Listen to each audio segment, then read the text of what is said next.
தமிழ்நாடு பேசுங்க கேள்வி கேட்கிற பதில் சொல்லுங்க பாப்போம். சாதியான சொல்லுங்க சிறப்பு சட்டம் இயற்றணும்னு சொல்லிட்டு வந்தாரு M.K. ஸ்டாலின். சட்டமன்றத்துல ஏன் சார் ஏற்ற மாட்டேன்னு சொன்னாரு? அது உங்க தலைவர் என்ன பண்ணாரு? சார் நீங்க உங்க தலைவர் சட்டம் ஏற்ற முடியும். துணிவுல அரசியல் தெரியாம பேசிட்டு இருக்காரு. ஆமா ஆமா உங்களுக்கு ஆட்சியாளரா இருக்கு. நீங்க என்ன பண்ணீங்க? தம்பி இருங்க ஒரு நிமிஷம். இல்ல நான் கேக்குறேன் சட்டம் நீங்க பண்ணுங்க. என்கிட்ட சொல்றீங்க நீங்க ஏன் ஆட்சியில இருக்கீங்க? இருங்க அமைதியா சொல்ல விடுவீங்களா? 30 செகண்ட் பதில் சொல்லுங்க. சொல்லுங்க. தாவேகா அவங்களுடைய பொதுக்குழுலையும் செயற்குழுலையும் ரெசல்யூஷன் போட்டிருக்காங்க ஆணவ கொலை தடுப்புக்காக.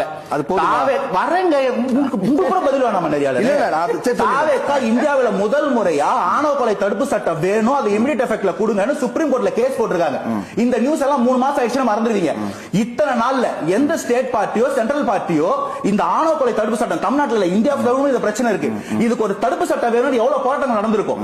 யாராவது அதை முன்னெடுத்திருக்கீங்களா? இன்னைக்கு தாவேகா ஆட்சியில இருக்கா? தாவேகா ஆட்சியில இருந்தா ஆணவ கொலை தடுப்பு சட்டம் வந்திருக்கும். அவங்க எதிரில நிக்கிறதுனால இந்த போராட்டத்தை முன்னெடுக்கிறது மக்களை திசை திருப்பத்துக்காகவோ இல்ல பப்ளிக் அட்டென்ஷன் சீக்கிங்காவோ இருக்கும். சுப்ரீம் கோர்ட்ல போய் கேள்வி கேட்டிருக்காங்க, கேஸ் நடந்துகிட்டு இருக்கு. சுப்ரீம் கோர்ட் டைரக்ஷன் கொடுத்து எல்லா ஸ்டேட் அண்ட் சென்ட்ரல் கவர்மெண்ட்ஸும் ஹானர் கில்லிங் அகைன்ஸ்ட் ஒரு லா கொண்டு வரணும் இருந்தா சட்டம் வரும். இதை விட தாவேகா என்ன செயல்பட முடியும்? இங்க இருக்கிற மத்தவங்கள மாதிரி ஒரு அட்டென்ஷன் கிராபிங் ஒரு சீன் மாதிரி போட்டுட்டு பீச் ஓரத்துல ஒரு ஆர்ப்பாட்டம் பண்ணிட்டா போதுங்களா? அஜித் குமார் கொலை ஆணவ கொலைக்கு சட்டம் தேவைப்படுகிறது. அந்த தெளிவான தாவேகா இருக்கிறாங்க. பதில் சொல்ல விடாம பதிலே சொல்லிட்டு